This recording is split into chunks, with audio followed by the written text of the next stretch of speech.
ఒక దేవుడు, అపార సంపదల అధిపతి, ధనలక్ష్మి కరుణ పొందిన యక్షరాజు, పుష్పక విమానం యజమాని. కాని ఒకరోజు అతని సోదరుడి చేతిలోనే తన రాజ్యాన్ని కోల్పోయాడు. అతనెవరు? ఆయనే కుబేరుడు.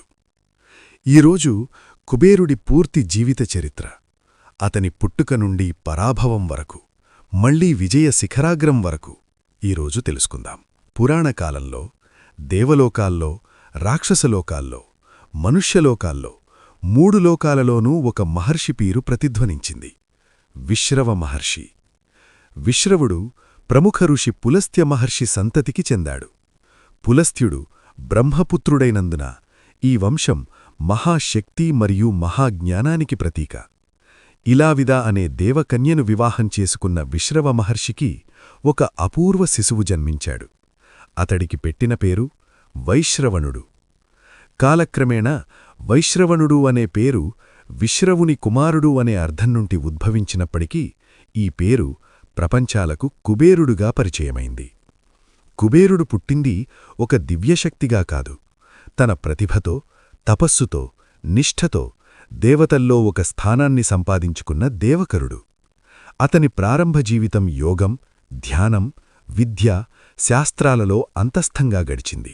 కుబేరుని మనసులో అప్పటినుండే ఒక కోరిక ఉండేది: ధర్మంతో సంపదను కాపాడాలి. సంపదను పొందడం కాదు, సంపదకు అర్హత సాధించాలి. అదే అతని జీవితానికి మూల సిద్ధాంతమయ్యింది. యువకుడైన కుబేరుడు తన జీవిత లక్ష్యాన్ని స్పష్టంగా నిర్ణయించాడు: సంపదల దేవుడిగా ఎదగాలి. అది గర్వం కాదు, పోటీ కాదు, అదొక దివ్య ఆశయం. హిమాలయాల పర్వత శ్రేణుల్లో, నదుల ఒడిలో, మంచు గాలుల మధ్య కుబేరుడు కఠోరమైన తపస్సు ఆరంభించాడు. సంవత్సరాలు, దశాబ్దాలు, శతాబ్దాలు. కాలం ఎంత మారినా అతని ధ్యానం భంగపడలేదు. పురాణాల్లో చెబుతారు, కుబేరుడు చేసిన తపస్సు దేవతల్లోనే ఉదాహరణ. అతని ధార్మికత, శుద్ధ మనస్సు, నిబద్ధత ఇవన్నీ బ్రహ్మదేవుని దృష్టిని ఆకర్షించాయి. చివరకొకరోజు బ్రహ్మదేవుడు ప్రత్యక్షమయ్యాడు. అనంత కాంతిచక్రాల మధ్య బ్రహ్మదేవుని స్వరం వినిపించింది: వైశ్రవణ, నీ తపస్సు సార్థకం. నీ కోరిక ఏమిటి? కుబేరుని సమాధానం: సంపదలను, నిధులను, లోకాల ధన ప్రవాహాలను నిలబెట్టే బాధ్యతనిచ్చి నాకు ధర్మపాలకుడిగా అవకాశమివ్వాలి. ఈ మాటలు బ్రహ్మదేవుణ్ణి సంతోషపరిచాయి.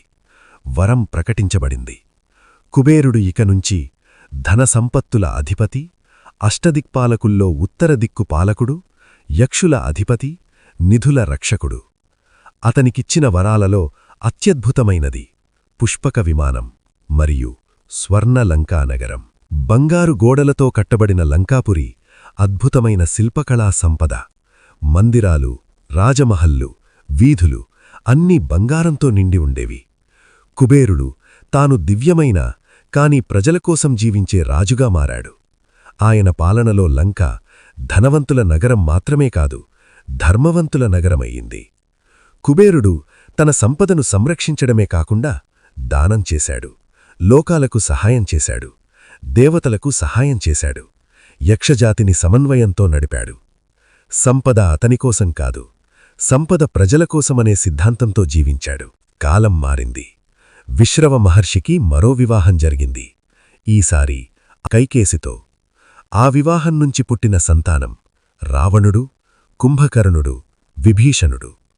రావణుడు అసాధారణ శక్తి, విద్య, యుద్ధ నైపుణ్యం కలవాడు. కాని అతని అత్యంత బలహీనత అహంకారం. శక్తిని అధికారంగా, అధికారాన్ని ఆధిపత్యంగా భావించిన వ్యక్తి. రావణుడు కుబేరుడి లంకను మరియు పుష్పక విమానం చూసి అసూయతో కాలిపోయాడు. అతడికొక ప్రశ్న: నా అన్నయ్యకు ఈ వైభవముంది, నాకెందుకు లేదు? ఒకరోజు రావణుడు యుద్ధానికి సవాలు విసిరాడు. యుక్తి, శక్తి, క్రూరత, అహంకారంతో కూడిన ఆ యుద్ధం. కుబేరుడు ధర్మాన్ని విదిలిపెట్టలేదు, అన్యాయంతో పోరాడలేదు. ఫలితంగా రావణుడు విజయం సాధించాడు. రావణుడు లంకను స్వాధీనపరుచుకున్నాడు. పుష్పక విమానం కూడా తన అధీనంలోకి తీసుకున్నాడు. కుబేరుడు తన స్వంత తమ్ముడి చేతిలోనే రాజ్యం కోల్పోయాడు. కాని కుబేరుడు ఓడిపోయిన వ్యక్తి కాదు, అతడు మళ్లీ లేచిన వ్యక్తి. కన్నీళ్లతో కాదు, నవంబరంతో జీవితాన్ని తిరిగి ప్రారంభించిన వ్యక్తి. లంక నుండి బయటకు నెట్టబడిన కుబేరుడు హిమాలయాల వైపు ప్రయాణమయ్యాడు. అక్కడే ఆయన కొత్త రాజ్యానికి పునాది వేశాడు, అలకాపురి. అలకాపురి లంకలాగా సంపదతో నిండలేదేగాని అది ధర్మంతో నిండింది. ఇది బంగారు గోడలతో కట్టబడలేదు, ప్రజల నమ్మకంతో కట్టబడింది. కుబేరుడు ఇక్కడ మరింత శ్రద్ధగా తన బాధ్యతలను నిర్వర్తించాడు. నిధుల సంరక్షకుడిగా, సంపద పంపిణీదారుడిగా, దేవతల ఆర్థిక వ్యవస్థను నిర్వహించిన అధికారిగా, యక్షజాతి రక్షకుడిగా.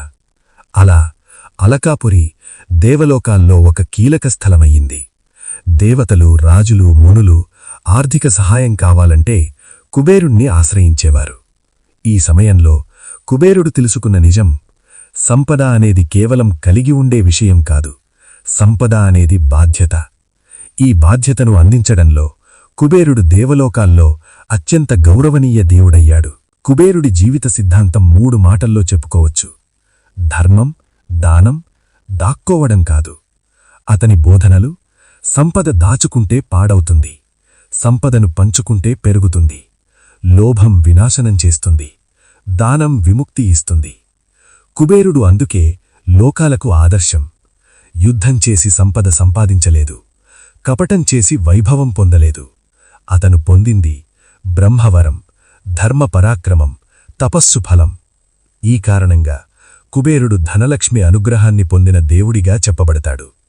అతను ధనలక్ష్మిని భర్తగా కాదు, సంపదను కాపాడే దేవుడిగా నిలిచాడు. నేటికీ భారతదేశంలో నేపాల్, శ్రీలంక, థాయిలాండ్, ఇండోనేషియా వంటి దేశాల్లో కుబేరుడు సంపదల దేవుడిగా పూజింపబడుతున్నాడు. దీవాళీ, ధనత్రయోదశి, అక్షయ తృతీయ రోజుల్లో కుబేరుణ్ణి పూజ చెయ్యడం ద్వారా అపచయం ఆగి సంపద ప్రవాహం పెరుగుతుందని విశ్వాసం. కుబేర మంత్రం: ఓం యక్షాయ కుబేరాయ వైశ్రవణాయ ధనధాన్యాధిపతయే నమః. ఈ మంత్రం కేవలం పఠనం కాదు, సంపద పట్ల గౌరవం నేర్పే ఒక సూత్రం. కుబేరుడి జీవితం మనకు చెబుతున్న పాఠం: సంపద అనేది అడగడం ద్వారా రాదు, అర్హత సాధించడం ద్వారా వస్తుంది. ఓటమి మనిషిని నిర్వచించదు, పునఃప్రారంభం నిర్వచిస్తుంది. కుబేరుడిలాగా మన సంపదను సంరక్షించాలి, దాన్ని దానం చెయ్యాలి. లోభం వద్దు, ధర్మం ముందుండాలి. అలాగే మన జీవితంలోనూ లంక కోల్పోయిన రోజుల్లో బాధపడకండి. అలకాపురి నిర్మించగల శక్తి మనలో కూడా ఉంది. ఈ కథ ఒక దేవుడి కథ కాదు, ఇది ప్రతి జీవితానికి దిక్సూచి. ఇది కుబేరుడి జీవితం: సంపద, పరాభవం, పునరుద్ధరణ మరియు ధర్మం.